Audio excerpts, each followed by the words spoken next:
Hi hello నమస్తే welcome to spicy crunch. ఈ రోజు వీడియోలో చాలా హెల్త్ బెనిఫిట్స్ ఉన్న ఒక మంచి రెసిపీతో వచ్చాం. అదే పొనగంటాకు పెసరపప్పు కర్రీ. ఇది టేస్ట్ లోనే కాదండి, హెల్త్ కి కూడా చాలా మంచిది. ఈ పొనగంటాకుని వీక్ లో ఒక్కసారి తింటే చాలు, ఐస్ కి చాలా మంచిది. అలానే కాల్షియం లెవెల్స్ కూడా చాలా ఎక్కువగా ఉంటాయి. ఇన్ని హెల్త్ బెనిఫిట్స్ ఉన్న ఈ పొనగంటాకు పెసరపప్పు కర్రీని చాలా సింపుల్ గా అలానే హెల్తీగా ఎలా చేసుకోవాలో చూద్దాం రండి. దీనికోసం స్టవ్ మీద పాన్ పెట్టి ఒక్క 2 టేబుల్ స్పూన్ ఆయిల్ వేసి హీట్ చేసుకోవాలి. ఆయిల్ హీట్ అయ్యాక 1 స్పూన్ ఆవాలు, 1 స్పూన్ జీలకర్ర, 4-5 వెల్లుల్లి రెబ్బలు, కొద్దిగా ఎండుమిర్చి వేసి తాలింపుని లో ఫ్లేమ్ లో బాగా ఫ్రై చేసుకోవాలి. ఇందులో వెల్లుల్లి వేయడం వల్ల కర్రీకి మంచి ఫ్లేవర్ ని ఇస్తుంది. ఇవి ఫ్రై అయ్యాక సన్నగా చాప్ చేసిన ఒక ఆనియన్ అలానే పచ్చిమిర్చిని వేసి ఆయిల్ లో మగ్గనివ్వాలి. ఆనియన్ ఎక్కువగా వేయకండి, స్వీట్నెస్ వస్తుంది. ఒక ఆనియన్ అయితే సరిపోతుంది. ఇవి త్వరగా మగ్గడానికి 1/2 స్పూన్ పసుపు, 1/2 స్పూన్ సాల్ట్ యాడ్ చేస్తున్నాను. ఇప్పుడు వీటిని మీడియం ఫ్లేమ్ లో బాగా మగ్గనివ్వాలి.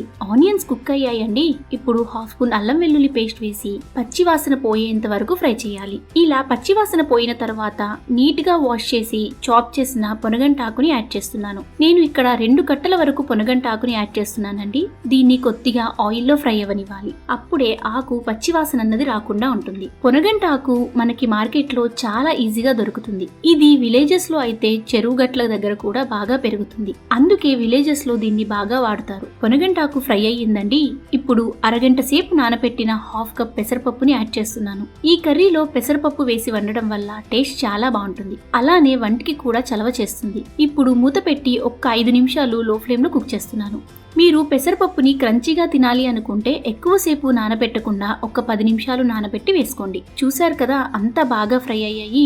ఇప్పుడు 1/2 స్పూన్ కారం, 1/2 స్పూన్ సాల్ట్ వేసి ఒక్కసారి కలుపుకుంటున్నాను. కారం తక్కువగా వేశాను, ఎందుకంటే ఇందులో పచ్చిమిర్చి, ఎండుమిర్చి ఆల్రెడీ యాడ్ చేసాం కాబట్టి. ఇప్పుడు ఒక గ్లాస్ వాటర్ పోసుకుని మూత పెట్టి మీడియం ఫ్లేమ్ లో వాటర్ మొత్తం పోయి పెసరపప్పు బాగా ఉడికేంత వరకు మెత్తగా కుక్ చేసుకోవాలి.